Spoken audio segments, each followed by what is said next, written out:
নমস্কাৰ আজি আমি পুনৰ ঢোলৰ এটি ভিডিঅ' লৈ আপোনালোকৰ আগত উপস্থিত হৈছোহি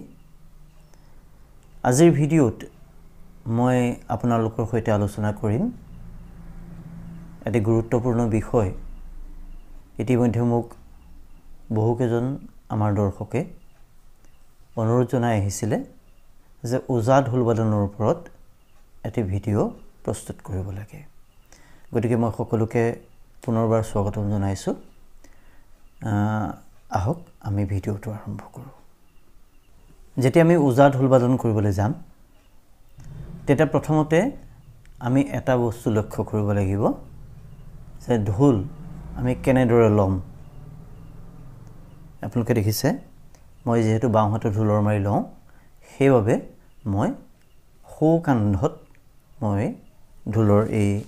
কণাৰীডাল লগাইছো আৰু যদি কোনোবাই সোঁ হাতে ঢোলৰ মাৰি লয় তেতিয়া বাওঁ কান্ধত কণাৰীডাল লগাব এটো ওজা ঢোল বাদনৰ আমি মানিবলগীয়া এটি নিয়ম মানে এই মতে ললে আমাৰ ঢোলটো বজোৱাত যথেষ্ট সুবিধা হয় গতিকে এই কথাটো আপোনালোকে লক্ষ্য কৰিব ইয়াৰ দ্বিতীয়তে যেতিয়া আমি ওজা ঢোল বাদন আৰম্ভ কৰিবলৈ যাম প্ৰথমতে আমি এটা চাপৰ বজাই লম সেই চাপৰটো এনে ধৰণৰ ডাও ডাও ডাও ডাও ডাও ডাও ডাও ডাও ডাও ডাও ডাও ঘেন ডাও ডাও ঘেন ডাও ডাও ঘেন ডাও তাকো গুডু ঘেন ডাও ডাও ঘেন ডাও ডাও ঘেন ডাও ডাও ঘেন ডাও তাকো গুডু ঘেন ডাও ডাও এই চাপৰটো বজাওতে আমি মুখেৰে উচ্চাৰণ কৰিম কৃষ্ণ ৰাম কৃষ্ণ ৰাম কৃষ্ণ ৰাম হৰি কৃষ্ণ ৰাম এতিয়া মই সাপোৰ্টটো বজাই দিছো শুনিব ঘেন ডাও ডাও ঘেন ডাও ডাও ঘেন ডাও ঘেন ডাও ডাও মই কিন্তু মুখেৰে কৈছিলো যে কৃষ্ণ ৰাম কৃষ্ণ ৰাম কৃষ্ণ ৰাম হৰি কৃষ্ণ ৰাম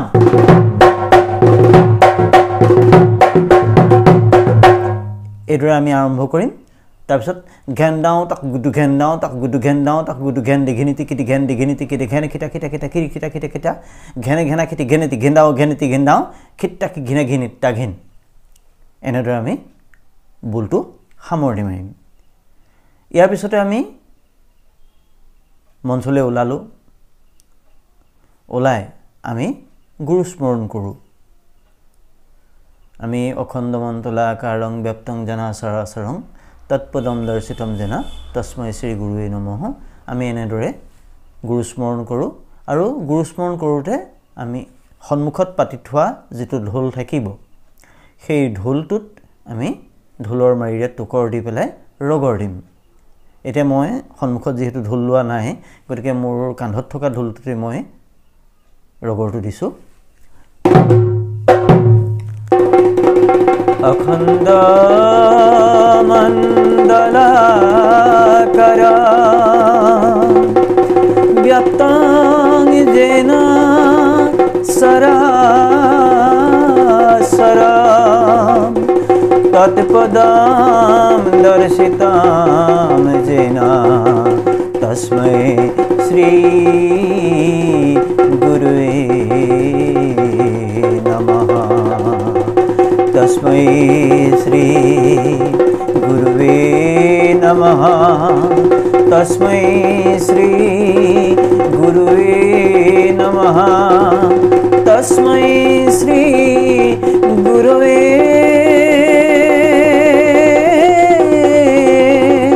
নমঃ ঘেন খিটি ঘেন ডাও ডাও আমি ৰাখি ললো ৰাখি লোৱাৰ পিছত আমি মালিতা পৰিবেশন কৰিম মালিতা ইতিমধ্যে যিসকলে ওজা ঢোল বাদন শিকিছে তেখেতসকলে নিশ্চয় মালিতা জানে মই নশিকাৰুসকলৰ কাৰণে কৈছো মই মালিতাখন অকণমান গাই দিব বিচাৰিছো যেহেতু মালিতা বিভিন্ন ওজাই বিভিন্ন ধৰণে গায় মই গুৰুৰ পৰা যেনেদৰে শিকিছিলো মই তেনেদৰে মালিতাখন আপোনালোকৰ আগত গাই শুনাইছো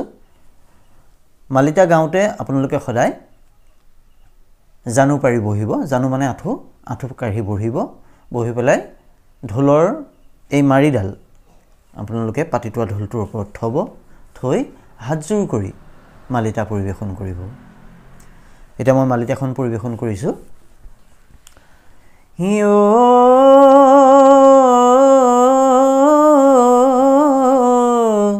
জয় নমো নাৰায়ণ আদি নিৰঞ্জন অনন্ত সজ্জাত প্ৰভু কৰিলা শয়ন শয়ন কৰিয়া পাছে জাগিয়া বখিলা নিশ্বাস কাঢ়ন্তে চাৰি বেদবাজ ভইলা হে টং টং সৰস্বতী নিৰ্মল বৰ্ণ ৰত্নৰ বিভূষিতা কুণ্ডল কৰ্ণ গজদন্তি মুকুতাৰে গজমতি হাৰ দিয়া মা সৰস্বতী আমাক বিদ্যাৰ ভাৰ এই গুৰু মানে গুৰুমুখে বেদৰ ব্যাখ্যান গুৰুক প্ৰণাম কৰি গংগাত কৰি যাওঁ স্নান জয় গুৰু শংকৰ সৰ্বগুণাকৰ যাকেৰি নাহি কেও পাম তোহাৰি চৰণে ৰেণু শত কোটি বাৰে কৰো প্ৰণামী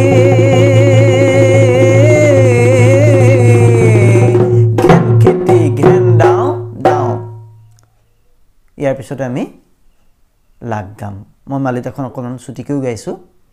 মালিতা আৰু দীঘল আছে এতিয়া আমি লাগ পৰিবেশন কৰিম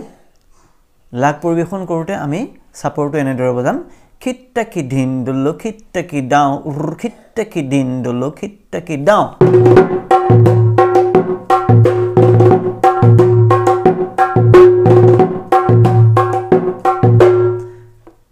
এতিয়া আমি যেটা লাখখন গাম তাৰ লগত আমি এই সেওটো বজাই যাম এই শ্যামকলিয়া ও রই রই ধেমালি করা শ্যামকলিয়া ও রই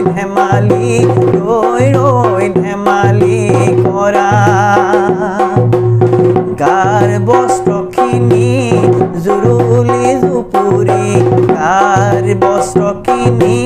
জুৰুলি জুপুৰি তেওঁ জানো ধেমালি এৰা শ্যামকলিয়া ৰৈ ৰৈ ধেমালি কৰা শ্যামকলিয়া ৰৈ ৰৈ ধেমালি কৰা ৰৈ ৰৈ ধেমালি কৰা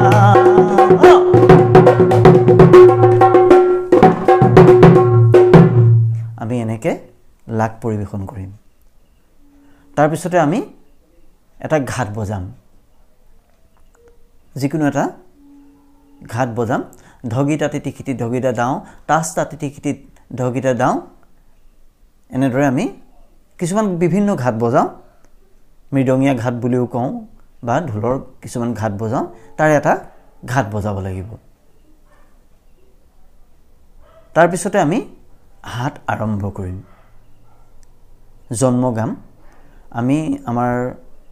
ওজা ঢোল বাদনত 24খন লেখৰ হাত আছে গতিকে আমি প্ৰথমতে মাননী হাত পৰিবেশন কৰিম যদি আমি মঞ্চত পৰিবেশন কৰো তেতিয়া হলে মাননীৰ ঘাটটোহে বজাব লাগিব তাৰ পিছত এখন লেখৰ হাত বজাব লেখৰ হাত ঘিনখিটাও হ'ব পাৰে বা তেল টুপিও হ'ব পাৰে দুবি তেলেঙনাও হ'ব পাৰে আপোনালোকে যি ইচ্ছা যিখন হাত আপোনালোকে বজাবলৈ সুবিধা পায় সেই হাতখনকে বজাব গতিকে হাত বজোৱাৰ পিছত আপোনালোকে হাতৰ জন্ম গাই শেষ কৰিব শেষ কৰি পালস বজাব পালস বজোৱাৰ পিছত আপোনালোকে ঢোল বাদনৰ সামৰণি মাৰিব পাৰিব গতিকে এনেদৰে আমি ওজা ঢোল বাদনৰ কাৰণে প্ৰস্তুতি কৰিব লাগে আজিৰ ভিডিঅ'ত মই আপোনালোকক গোটেইখিনি দেখুৱাবলৈ সময়ৰ নাটনিৰ বাবে কিছু অসুবিধা হ'ল গতিকে মই পৰৱৰ্তী সময়ত ওজা হাত পৰিবেশন কৰি দেখুৱাম চাই থাকিব আমাৰ আহিবলগীয়া ভিডিঅ'সমূহ আজিৰ ভিডিঅ'ত মই ইমানখিনি কৈছো পৰৱৰ্তী ভিডিঅ'ত মই পুনৰ লগ পাম নমস্কাৰ